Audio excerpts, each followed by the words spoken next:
Will Cain Country. I am not Will Cain. I'm Kennedy in for Will Cain today. Will is on assignment.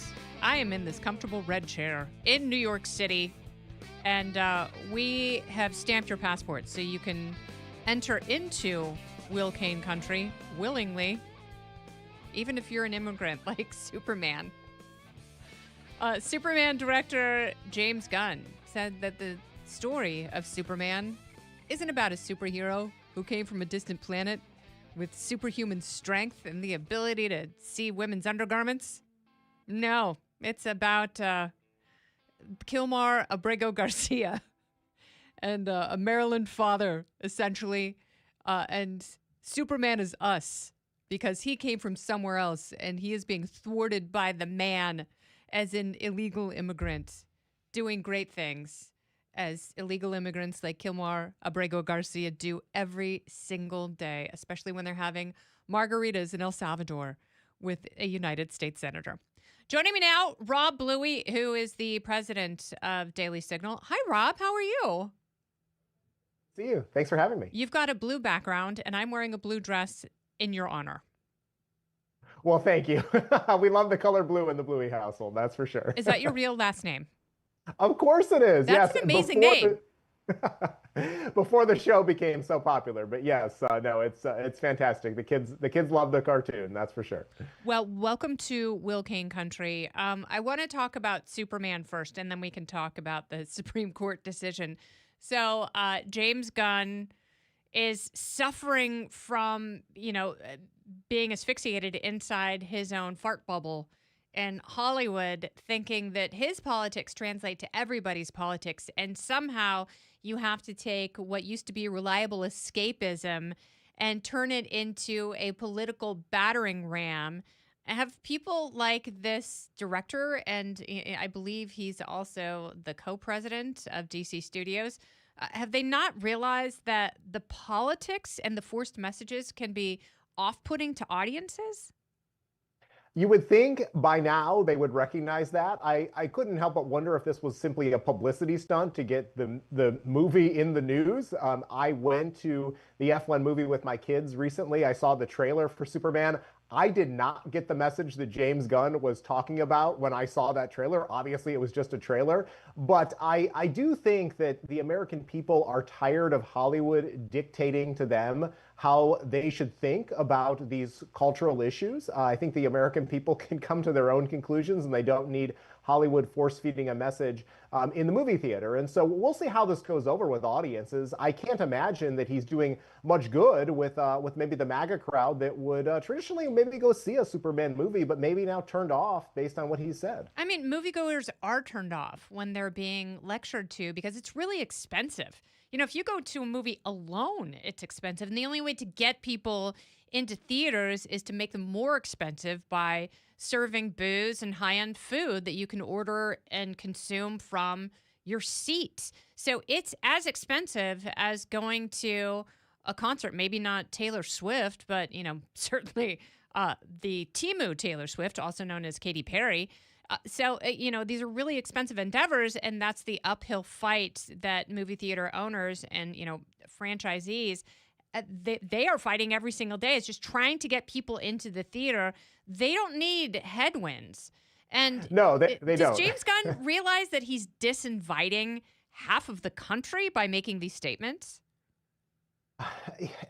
Yes, he probably does. But again, I think that they may be so desperate to draw attention to their films because let's face it, they've spent tens of millions, if not hundreds of $millions to create these movies over the course of a number of years. Seeing the F1 movie and we stayed for the credits, seeing how many people were involved, the locations involved. I mean, I can only imagine how much it costs. So naturally, when you go to the theater, and for a family of 5 like mine, it cost well over $100 by the time you bought the tickets. You bought the popcorn, you got the drinks for the kids. I mean, that was a matinee showing. I mean, if you were to go at night, it would obviously be even more expensive. And it's no wonder that we were one of maybe a half a dozen people in the theater on opening weekend. Wow. I think that the American people, yes, they are suffering from the higher cost of living under 4 years of Joe Biden. They're still adjusting to that. There's obviously the post-COVID, phase that I think a lot of these movie theaters are still in. And so to have a director and producer come out and make these comments that, as you indicated, turn off half the country that is not necessarily going to be as enthusiastic to see the Superman movie, it probably is not making many theater owners very happy these days. No, and then the writer director's brother, Sean Gunn, who's also an actor, came out and said, "If you don't like immigrants, you don't like America." And it's like, come on, man. Like, is this really necessary? Everyone has such a negative axe to grind, and it's like they got it so right with Top Gun Maverick. And you would think that some of these studios go, oh, I see. Like, we have to stop inserting these message characters into every single movie and being so stupidly inclusive that you can't escape when you are a part of this indoctrination. Or indoctrination. Sorry, I added too many syllables to that. I blame the lack of caffeine, Rob. I really do. Well, look, I think this happened earlier this year with Snow White. I mean, there's clearly a number of examples that they have tried and failed to impose their cultural values on the American people. And I just think, frankly, after years of enduring this type of treatment, the American people have just wised up and they're just not going to show up and support the film. And it's sad because in a movie like Superman, which should feature so many great things about our culture, and obviously a lot of people, myself and people who are older than me, grew up with Superman movies and comics, and there's a number of great storylines that you could tell with the Superman character, and to make it about immigration is just baffling to me. And I think that the American people are clearly divided on the issue of legal and illegal immigration. There are those who believe we should have a legal path forward to let immigrants come to this country. But I think that there's clear consensus that having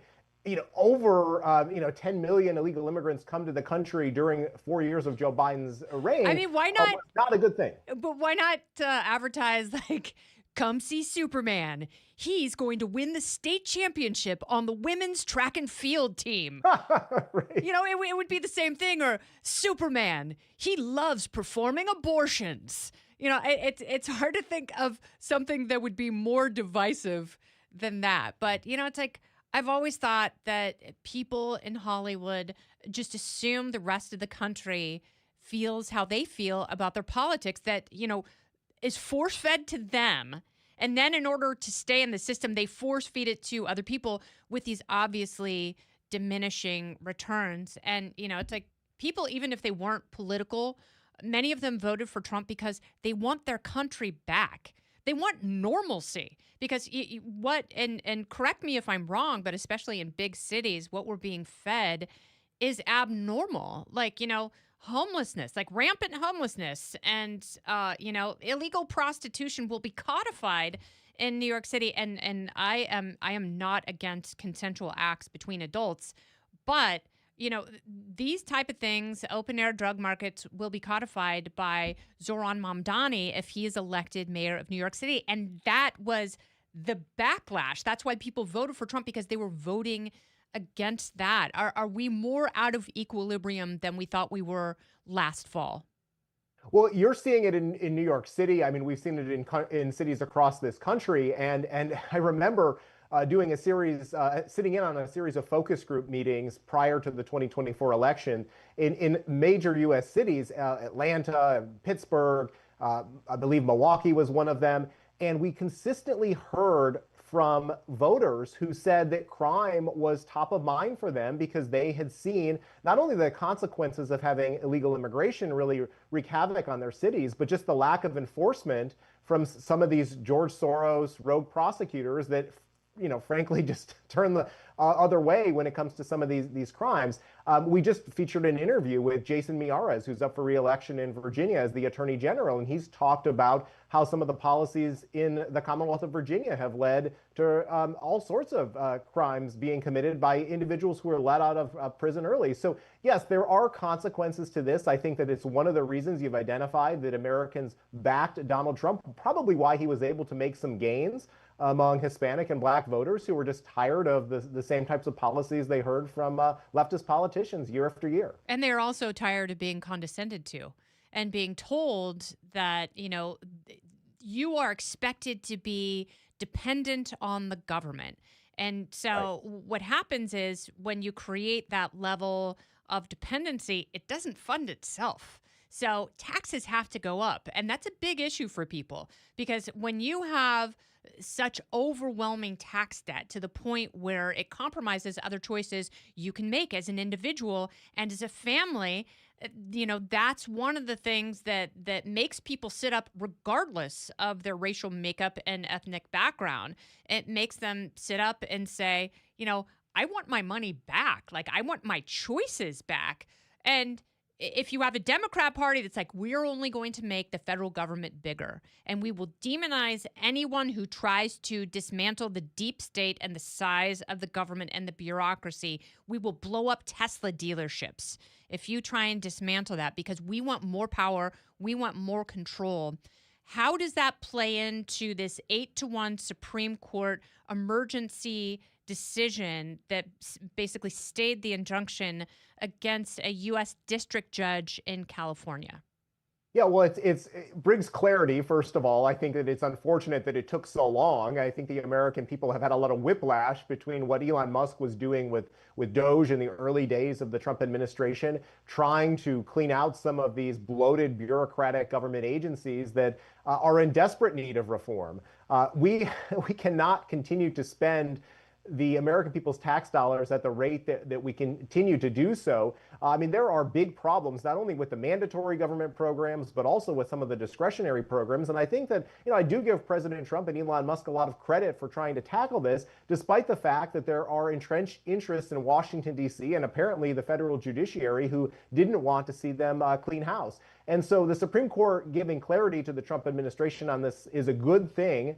We will now just need to make sure that the politicians in Washington have the courage and the backbone to see it through to completion. The U.S. Senate is expected to debate the rescissions package next week. You're already hearing rumblings from some of those Republican senators. They have a 53-47 majority in the Senate. If they cannot get this through the U.S. Senate, and Kennedy, remember, this is under $10 billion. We're not talking; it's like a rounding error in the deficit. This is a significant challenge, I think, that Republicans face when they try to explain to voters some of the promises that they made about limiting government and reducing government spending. Yeah, and if you ask, an ordinary taxpayer. So if you've got a bunch of people who work at an agency and they all do the same thing and their jobs are redundant, should we keep all of those people employed at the same time? And, the answer would be no, that seems like a waste of money. Well, that's the federal government. That is bureaucracy in action. So what this executive order was trying to do in February was give the president the ability to cull some of these redundant jobs from various federal agencies. And the judge in California said, no, I'm not going to let you do that. And that was part of the Supreme Court decision, just a couple weeks ago, which was a big win for the president, which was saying that these federal judges cannot single-handedly stop the president's agenda because they disagree with it politically. So, this was a decision back in February. The federal judge seated in California tried to stop the firings. And, it was curious that it was an 8-1 decision. Ketanji Brown Jackson, the Associate Justice on the Supreme Court, was the only one who actually wrote a very politically worded dissent saying that, President Trump is using a wrecking ball. And, it's like, I know a lot of people like, great, I wish we had a wrecking ball because the federal government is too damn big. That's right. It is. It is definitely too big. You raised a couple of important points there. Number one, yes, Ketanji Brown Jackson couldn't even get her liberal colleagues, Sonia Sotomayor and Elena Kagan, to agree with her on this one. They sided with the conservative majority on the court. So, I mean, I think that's notable, particularly when you have so many in the legacy media who oftentimes point to the divided court. Well, here's an example where they were pretty much overwhelmingly on the same side. As it comes to the judges who have taken matters into their own hands. The left has done a great job of venue shopping, finding judges who are going to be sympathetic to their arguments, and then having those judges impose these nationwide injunctions. Now, even though the Supreme Court curtailed that, as some of the conservative justices pointed out at the time, they will find back channels to still try to do this. And so it's not that this issue has been settled for good. I think we probably need Congress to come in there and clarify the role of the federal judiciary when it comes to these nationwide injunctions and district court judges. The Supreme Court should really be the one that's deciding for the nation whether or not that what the president is doing is constitutional. And so I hope that this, again, brings clarity for what the Trump administration wants to do to clean up the administrative state, to make sure that that Americans' taxpayer dollars are being spent wisely at a lot of these agencies. Mm-hmm. And for many of these agencies that have come into existence decades ago and have just failed to embark on the types of reforms that are needed, you have now an executive. Think about this: if you were in a private company, you have an executive who was told by a judge that he could not manage the workforce. I mean, this is just crazy when you think about it. President Trump now has the green light to move forward with some of the changes he wants to do. And he will, because of the coalition that he created. And, that's what is so curious to me is I think Democrats would actually put themselves in a better position if they would acknowledge the necessity for some of the stuff that he's doing. Not everything. Like, you can still be opposed to his personality. You can still be opposed to part of his philosophy. But if there are things that he's doing that actually benefit, especially working Americans, it behooves them to say, hey, good job on this. As Democrats, we will actually build on this. But they can't bring themselves to do that. And on Gutfeld last night, Greg brought up a really important point, and that's the sunk cost fallacy that a lot of these Democrats suffer from because they have been pushing back against him for so many years now.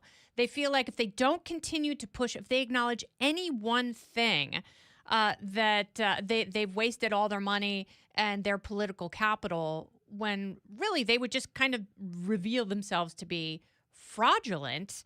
But it's still better for them in the long run to acknowledge where it has been necessary for the president to make certain actions. And I will say this, as a libertarian, he went to the Libertarian Convention. Trump went to the Libertarian Convention last year and tried to convince people and said, like, I will pardon Ross Ulbricht. I will do it very early on in my second administration. And, he actually did some outreach, and the Libertarian Party is in a shambles. Is it time for a third party? Elon Musk is so mad at Donald Trump and, has let his ego get the best of him. And so he wants to start the America Party. Will that work? And is it time right now? Well, Kennedy, I think it's interesting you bring up the Libertarian Party. The Libertarian Party, I think, is trying to make some overtures to Elon Musk, as are some other third parties that exist in our country, because I think they recognize he has enormous wealth and he has the ability to perhaps influence certain elections. There are a couple things. Number one, it's incredibly difficult, ballot access laws in this country for a third party to really gain the kind of momentum. But Elon Musk has indicated that he plans to do targeted races. So if he can find candidates in certain swing states or swing congressional districts, he may be able to tip the balance in his favor in those particular areas. But I was with you at my first Freedom Fest conference in Palm Springs last month. And I mean, I heard a lot of frustration on the fact that neither party is really taking the debt and deficit seriously. I know that's a big issue for libertarians and that crowd in particular. And so I'm glad that Elon Musk is focusing attention on some of these issues that go under the radar and don't necessarily get the attention in Washington, D.C. that I think they deserve. With a $37 trillion national debt in this country that comes out to $108,000 per citizen, I mean, it is a massive challenge that we need to tackle. I think Musk has identified that it poses a threat to our future prosperity in this country. And so maybe he can at least elevate certain issues, if not necessarily be successful in getting candidates into office. And I think that's the only way you're going to do it. I think you're absolutely right about that. And that's what Spike Cohen has focused on with You Are the Power. That's his organization, is targeting smaller races. You start with city council and state legislatures and, certain mayor's races across the country, because you're not, at least right now, 2016, 2024, before Trump was almost assassinated, that was the time for a third party to come forward because so many people were fed up with the divisive political system that we've got right now, and no one could make that happen. So on a national level, I don't think that could work. Elon Musk does have a lot of money. I don't think the Libertarian Party is in a position right now to appeal to anybody. And I'm not a member of the Libertarian Party. I never have been. I am an ideological libertarian. I want government to be as small and sleek as possible. It is so intrusive. And yes, the national debt has the potential to swallow us whole because debt service will take up a majority of the general budget here very, very soon. And, the programs that Democrats and, current Republicans say will never be touched are headed toward insolvency. So something's got to give. Trump is doing some things right, but, like many other Republicans, they just love spending. Well, they love spending, but I think they're also afraid to touch some of those programs like Social Security and Medicare. They probably look back to 2005 and see what happened to George W. Bush's second term and how it was, derailed. Not solely because of the Social Security reforms that he attempted to pass, but clearly that energized Democrats in a way that I think it scared off some Republicans from not wanting to, pursue some of the reforms. But yes, we are warned by the trustees of both of those programs that insolvency is coming. There are, as we were just talking about with the efforts the Doge was making on some of the discretionary programs and how difficult it is to get some Republicans to go along with some of those cuts. And this is where I think you're right. I think that there probably are members of the Democrat Party, there are Republicans who would find some appeal in having a third option. But the big challenge for Elon Musk is going to be beating incumbents. Incumbents have a really good track record of winning elections. Even though Americans give Congress a poor approval rating, they tend to like their own individual member of Congress. True. And that's why it comes down to what? Just maybe 24 races out of 435 in the House that are going to determine control of that body. And it's even more challenging in the Senate, where you only have a third of the Senate up every year, and maybe, 2 to 3 Senate seats that are going to determine control of that body. So it'll be interesting to see what strategy Elon Musk pursues. And this is, again, where I think that if he focuses on a core set of issues, he might be able to shift public opinion and get certain incumbent members of Congress to pay more attention to the issues that he cares about. Has he suffered a really fatal personal implosion by aligning himself with politics? Are you surprised that he's continuing to seek a political path when it has, damaged his bottom line and the market cap of Tesla? So was this his own undoing, or is that just how nasty and corrosive our politics are? Yeah, I'm a bit surprised that when he stepped back from the Doge effort, that I thought that he would go back to focusing on SpaceX and Tesla and his business ventures. I didn't necessarily expect him to engage in this kind of political debate that we seem to be having with President Trump and Republicans right now, particularly the dispute over the One Big Beautiful Bill.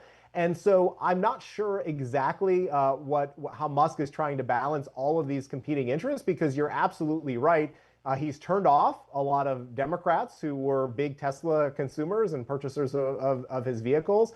Now, don't necessarily have a lot of love with the MAGA crowd. And so as we started with Hollywood and some of the poor decisions that they were making, I think anytime you have business leaders engage in politics like that, there are trade-offs, and sometimes they can be incredibly popular decisions that you make, and maybe they find appeal with a certain audience, but other times, yes, there will be business consequences and perhaps not necessarily the best for the bottom line for his companies. Yeah, and when you're in an environment where the opposition has to appeal to the unwell in order to make very loud demonstrations, like the people that are trying to jostle into action to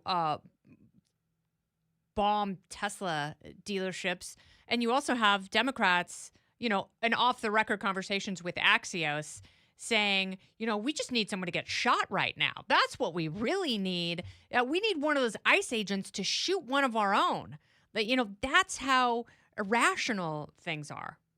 Yeah, I thought it was interesting because you've had now two Democrats, Cory Booker and Hakeem Jeffries, set records for the longest filibuster in the Senate and the House. And when asked why they would do that, they said, well, the party wants to see us fight. I don't actually think that that's what the Democrat base is looking for, as you just indicated, and as that Axios piece reported. They are looking for actual violence, which I find frightening. Yeah. That they would resort to that type of behavior. But we see it on the streets of Washington, D.C. There were obviously protesters out in force this week with Benjamin Netanyahu's visit. And some of the rhetoric that they were using was downright scary.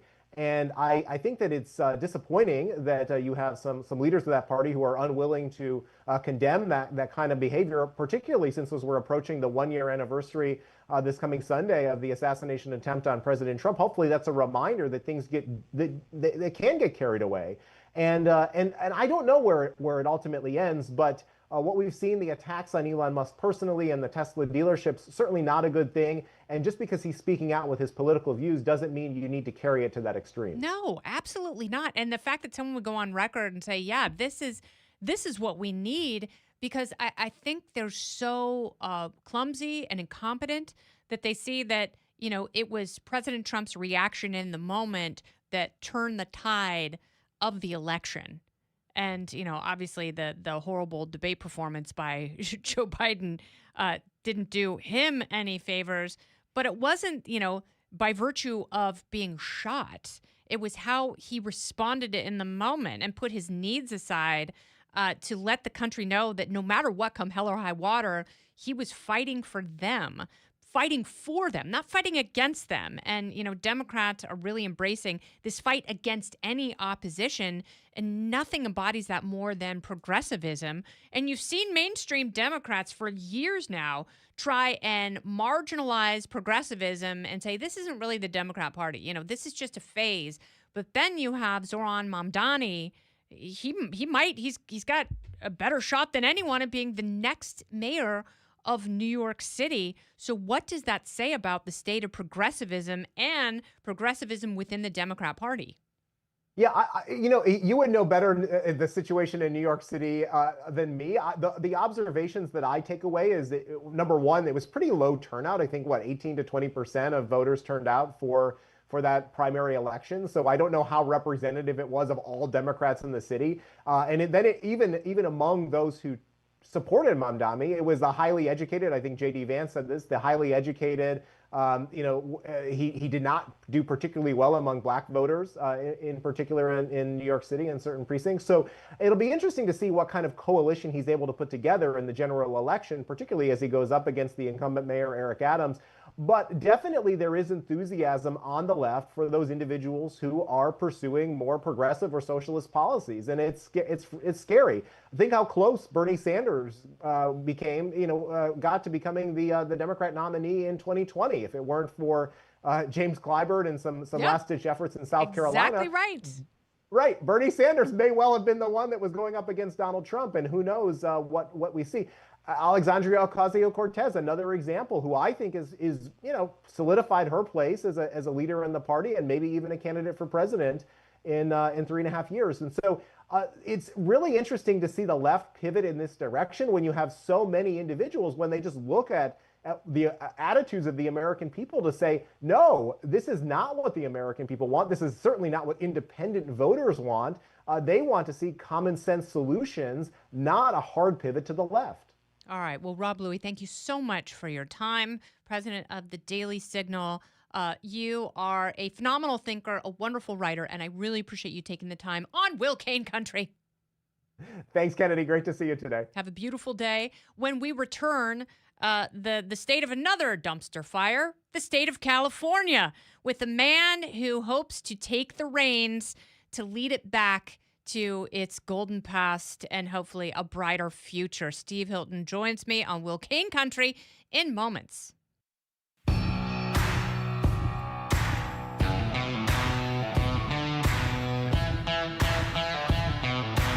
This is Will Cain Country. I am Kennedy in for Will Cain, and I'm also in constant amazement how California has been run into the ground by every single metric. So we have a governor's race coming up in the Golden State, and you've got a lot of frustrated voters there, including, a huge swath, tens of thousands of residents in Southern California still displaced by the wildfires in Pacific Palisades and Altadena. And you have the 6-month mark that we just passed on Monday. It has been 6 months since that fire, and we are at a total impasse. Something has to change in that state, and it has to start at the top. Gavin Newsom is termed out. He's not going to be governor. He wants to be your president. He's heading to South Carolina. Well, Southern California is still essentially smoldering. Steve Hilton joins me now. He is running for governor of California to make that state golden again. Steve, welcome to Will Cain Country. Hey, Kennedy, so great to be with you. Well, Steve, you and I have talked a lot about what it would take to get California back on track. And it's going to take someone who is very invested in the state, as you are, someone who is very serious about it, someone who understands policy, as you do, in ways that I haven't talked to anyone who understands truly the nuts and bolts of what is failing and what needs to happen in the state. So what is the state of the race and the state of the state from where you stand? Well, I want to pick it up actually where you just left it, which is Monday and the Palisades, because it's such a perfect example of everything that's gone wrong and why it's going wrong. And the more I've reflected on it, the more that becomes clear to me. So I was in the Palisades on Monday. I did a press conference with victims of the fires and local community leaders and so many people who are frustrated by the total lack of any kind of coherent, effective, efficient action.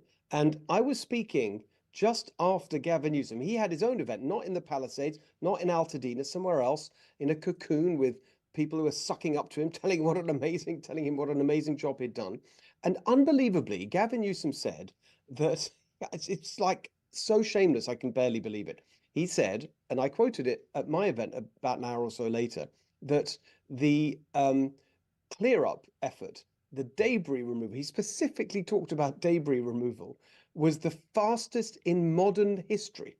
That's what he said. My event was, I was standing, people could see, go and check it out on my social media at Steve Hilton X. Our event was outside, right in front of a pile of rubble, totally devastated built set of buildings in the heart of the Palisades, not some obscure corner that we had to drive around trying to find something to make them look bad. This is right there. And in January, he promised a Marshall Plan to rebuild the Palisades. Marshall Plan. 6 months on, as I pointed out, he can't even clear the sidewalk. No. The sidewalk was blocked. And then I was thinking, well, why is this? And it gets to the central point about California. This is the broad point. We've had 15 years now of one-party rule. And what that means is that they get so complacent, so arrogant, and it breeds the kind of extremism, the ideological extremism that you see, because there's no challenge to them politically, so they just pander to their base and the activists and the far left, and also total incompetence, because you get these people thrown up who are just machine politicians, like Gavin Newsom, like Karen Bass, like Kamala Harris. Their only skill is kind of navigating the political machine. They don't actually know how to get anything done. And I think, and it's really revealed in this. So they think that just saying something like Marshall Plan or I signed an executive order is the same thing as doing something. But they have no sense of action in the real world. They think process is outcome. And so you see Karen Bass saying a few months ago, I've signed an executive order streamlining permitting. When you actually look at what she said, that was the post on her X thing, it was, I just signed an executive order tasking agency heads with developing paths forward to it. And this is how they think. People And can't this is why get, but people can't get nightmare. permits. And, it's like It's a joke. One guy, took a camera through the permitting process and was like, I will show you the red tape. They didn't Yes. cut it. They went to Costco and bought more of it. Costco, as we learned from the Diddy trial, doesn't sell baby oil. They do sell red tape, and they sell It's it a all to nightmare. California. They sell it all to the mayor of Los Angeles. And, all of my friends whose homes burned down, and most of my friends' homes did burn down, they're leaving because Yes. they can't rebuild. You can't get permits. The insurance companies have some sort of a racket with the politicians because the insurance companies are, they're living up to that old adage, delay, deny, defend. And 100%. and that's what they're doing with everyone. And I just speak from my own personal frustration and the odyssey that we are going through with the insurance company. And my house survived, but it is so damaged from the fire and unlivable. And we can't get them to agree on anything. So I imagine know. how people feel who've I know. lost everything. This is the point. And there's, they say, well, I can't get the permit. And then the permit people say, well, we can't give you this until you have the insurance. And the insurance people say, well, we need the authorization. And then you need the utilities and you need the inspection and the endless nightmare. 6 months on. And they haven't done anything about it. And they show up for an event and they make some stupid announcement about streamlining and executive orders. And then that's it. They think job done instead of actually doing any kind of follow through. And it really is, I think, a big explanation of why everything, as you said at the beginning, everything in California is like this. I mean, the same day, Monday, I was in Palisades in the morning doing my event on the fires. And then on the same day, there was the announcement made that the oldest bar restaurant in Los Angeles, Cole's, the inventor of the French dip sandwich, which is considered the official state sandwich of California, shutting down after nearly 120 years. So I went there, and it's the same old story. They can't cope. I used to run restaurants back in the day in London. It's a nightmare business at the best of times. It's just tough to make money. But in California, with the taxes, the regulations, the inspections, the permits, the lawsuits. There's this thing in California that if you're not here, you don't understand how bad it is. It's called PAGA, Private Attorney General Act. In 2004, the Democrats passed this act basically outsourcing to trial lawyers the enforcement of state labor law. So now it's a goldmine for them. Totally rip off extortionate lawsuits for any business operating in California. And of course, they all have to settle because you don't want to go through the process. So that's just another cost of doing business. And Hundreds Steve, of thousands of dollars. let me ask you this. I know the answer, but I want you to explain this because you're so good at explaining things.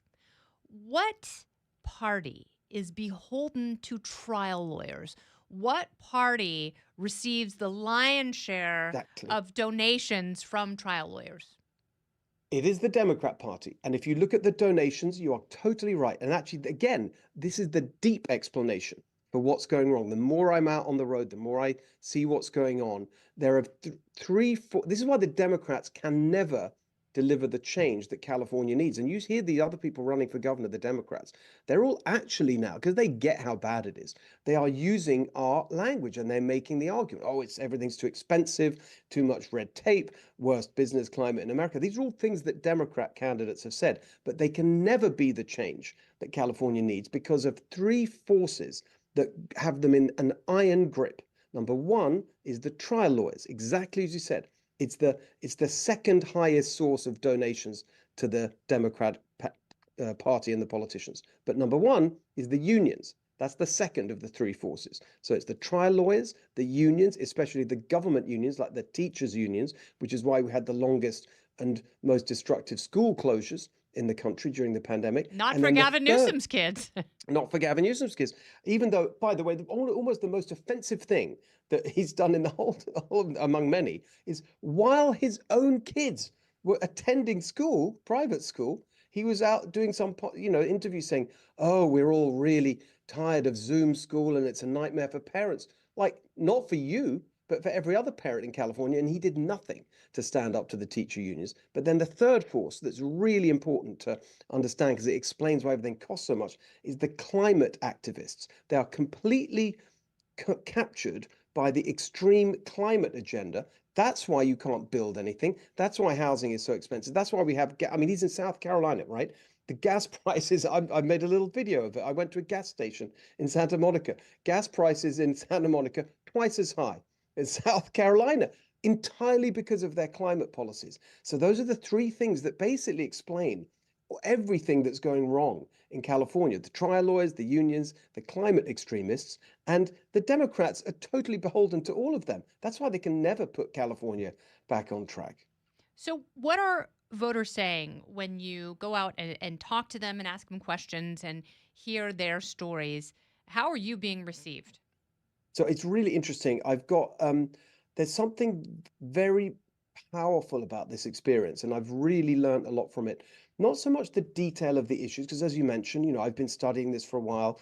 I had a policy organization I started 3 years ago called Golden Together. We've been publishing papers on the big issues. I just wrote a book, Califailure, explaining all of this and how we put it right. So I knew the issues, but when you see people, and we have thousands of people now coming to events, and yes, many of them are Republican, but independents and Democrats. To me, it's the intensity of the struggle, right? The sheer pain of existing in Gavin Newsom's California. That's really taken me aback. Of course, I knew we needed change. That's why I'm running, but it's just the emotion behind it. Parents, I just can't do this anymore. We're going to have to leave. I'm going to have to shut down my business. Farmers in the Central Valley, 5 generations. Just the other day, they have fig farmers, and like putting tears in their eyes.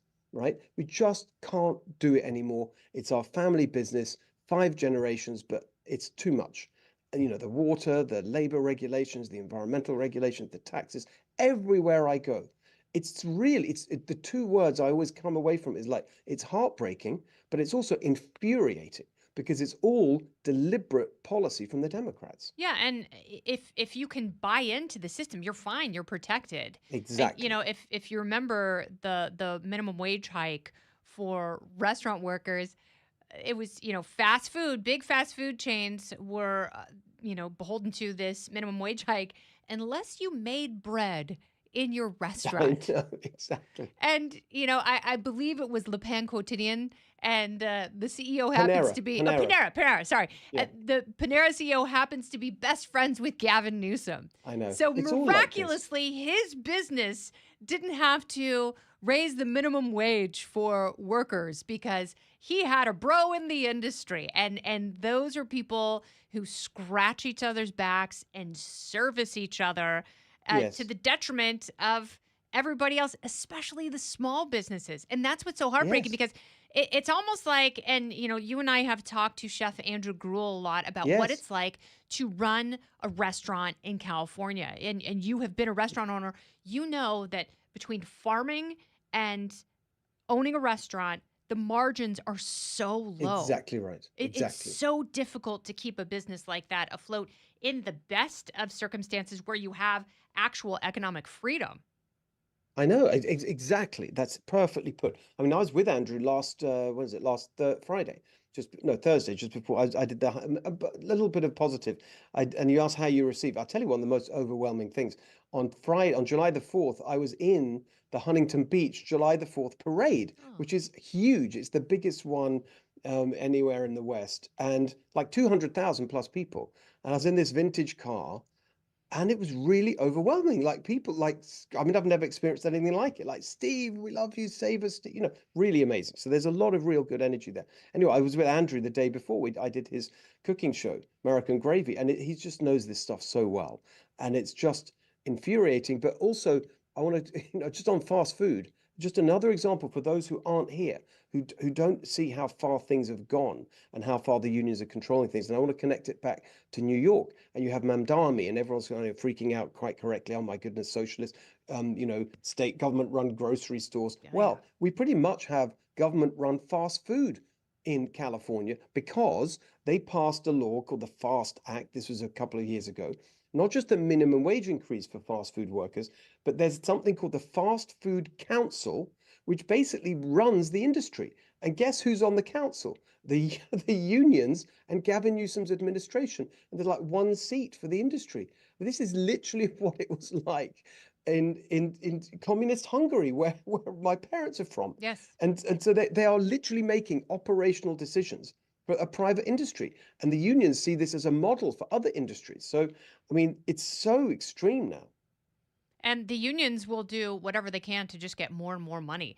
And, it's like they're their membership be damned. They don't care about Of course, it's teachers. not about the members. No, absolutely not. And they'll do whatever they can. It's like the teachers unions, they aren't about protecting kids. They're about getting as much money as they possibly can from the system. And, it really is an uphill And also their fight. ideology they really are ideologues. I mean, that's the thing we have to understand. These are kind of, all the stuff we say, these words and phrases we use, the Marxist and the, critical theory that's come up through the universities and all the woke, all that stuff, that is totally embedded in the union leadership, because it's controlled by activists who are total ideologues. I mean, a good example, again, LA Unified, the second largest school district in the country, something like that. So their conditions for reopening after the pandemic were just laughable. It was just literally like a sort of, boilerplate far left proper thing. It was, this is to reopen the schools, wealth tax, Medicare for all, Yes. reparations. Reparations, I remember that. What's that got to do with the kids in the schools? Nothing. No, it's this radicalized political agenda, and those are the people in charge of your kids' curriculum, and Exactly. it's frustrating beyond measure. And I really hope that your candidacy, your campaign makes purchase in that state. And I know, like, you're working harder than any Republican I have ever seen run for office in California. And I have been there most of my life. I moved to Southern California in 1990 and have essentially been there ever since. And, even though I work in New York, my heart and my permanent home are in California. And I pray that place Yes. gets better. And I pray that the best parts of it aren't, just something that will evaporate in the fog of memory, because it's no longer able to achieve that. But it is going to take something that overwhelms the current system. Are you enough to overwhelm that system?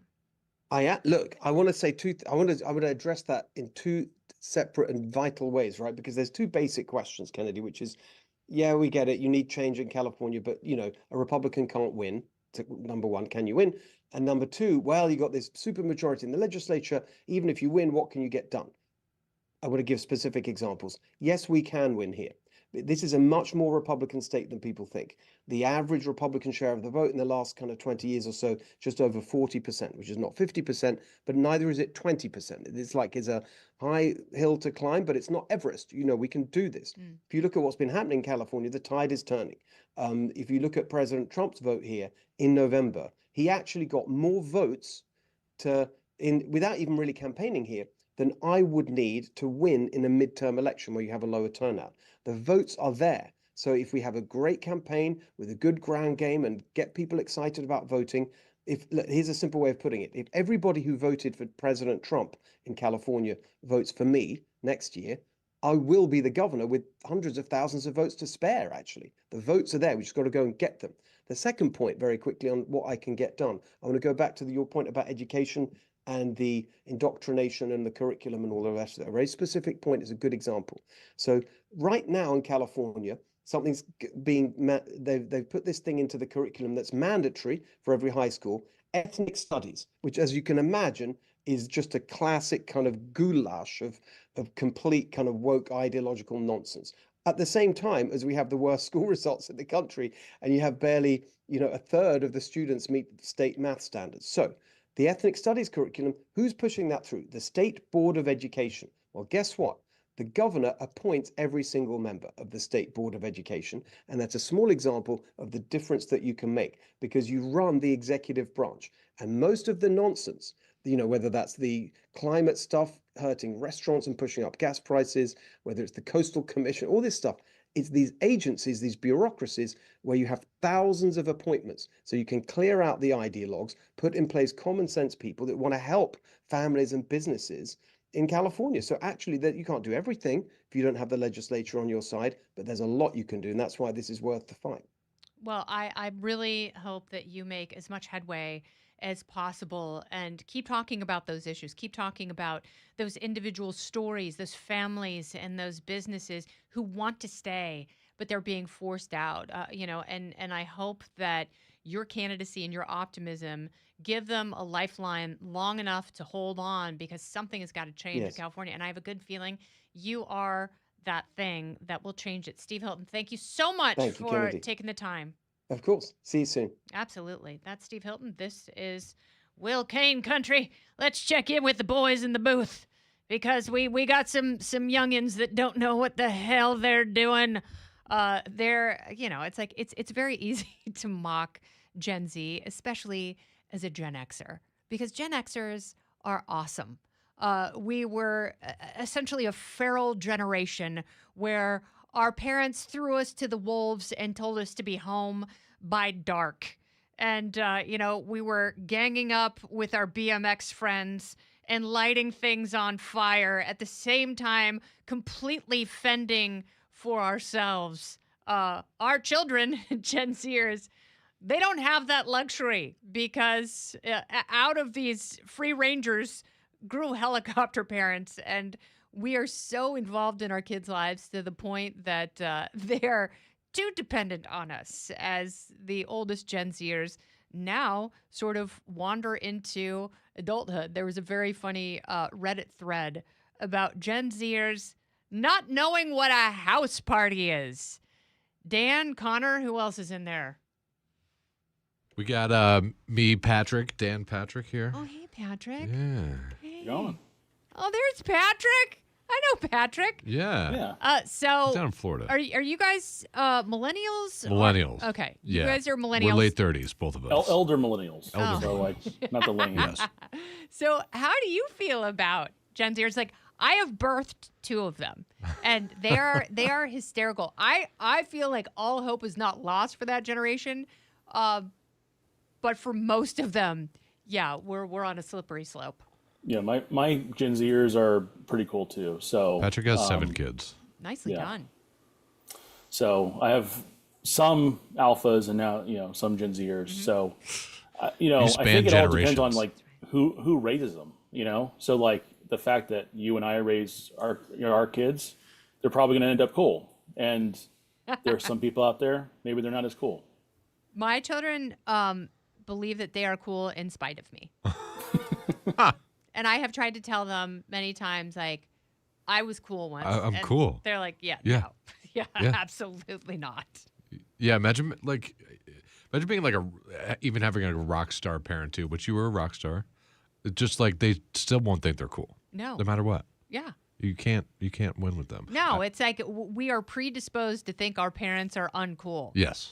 But you have a and it's really funny because this generation takes things that have already existed and they kind of rename them and claim them as their own. And so the new one is, I'm going on micro retirement. And I'm going to take 2 weeks off and micro Called retire. unemployment. It's called a vacation. Yeah. And so, millennials and Gen Xers are like, what is wrong with you? Just because you stumble into something for the first time doesn't mean you discovered it. You don't own that. You don't own fire. Yeah. I like how what's coming back. So I grew up in the 90s, like as a kid, and all the clothes I see of kids wearing now are 90s clothes. I'm looking around. I'm like, I have all those things still. Do you I should probably just start a page where I sell them to these kids. But, absolutely right. You'd make Janko a mint. Jeans. Yeah. Yes. Fantastic. It's all back. I saw a kid wearing Birkenstocks with long baggy jean shorts and a Spitfire T-shirt. Oh, that's so funny. Yeah. Yeah. Insane. And it's like everything that was amazing then, they're like, oh, I just discovered this. Yeah. I just discovered What's Juicy this band. Couture? I know. It's like they're going to have velour pants with juicy butts here very, very soon. Oh, I've seen it. It's crazy. Oh, God, that's amazing. But house parties, though, are they coming back? No, because you can't have a house party because a house party had to be something that was coordinated in secret. And, it's like everyone's on their phones and someone. Yep. So this is what happened. Yes, Snapchat. When my daughter went on a class trip in 8th grade, I'm not going to say which daughter and I'm not going to say when or what school or even what city. They had very strict rules that there was a boys' floor and a girls' floor. So some of the girls snuck out and went to the boys' floor and posted it. So they were posting it on Snapchat, and someone's mom saw it and texted one of the chaperones and was like, "Why is my daughter in Blair's room right now?" And they're like, "What?" They sent half the kids home. We can't have nice things if we're posting about Someone's gonna ruin it. Exactly. Ugh. That's the best thing about house parties back then. You only knew to leave when the cops showed up. That was it. And you always had to you had to go in with your red Solo cup. And Yeah. you always had to have a non-traditional exit. Exactly. You know, and it was usually a I knew which basement window. Yep, I knew which window to go out of. Usually the bathroom window in the basement was the one to do. And I was never cool enough in high school to be invited to a lot of house parties. I know that might be a shocking admission. That is shocking. So I was at a friend's house having a sleepover the one time my brother threw a house party. And my cool older brother threw a house party, and I wasn't even there. And I was either in 8th grade or my freshman year in high school, and I would have loved to have been around a bunch of seniors. And my mom came home from her work trip a day early and didn't tell anyone. That's like a movie. And came inside and was like, "What the hell is going on here?" And my brother's best friend went to the keg in the middle of the floor and filled up a red Solo cup for my mom and was like, "Here, Mrs. Mont, I think you need this right now." And my mom just shook her head. Oh my God, that's a bold move. Yeah. But I miss the days of we used to have bands play. They don't have garage bands anymore. They don't have that kind of thing where you're crowd surfing in a basement that's like the height of you.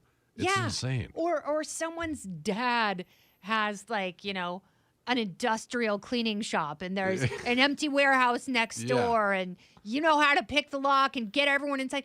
People, they don't have bands anymore. Everyone programs everything. And even worse, did you see the story about the awful AI band that's got 900,000 followers on Spotify? Jeez.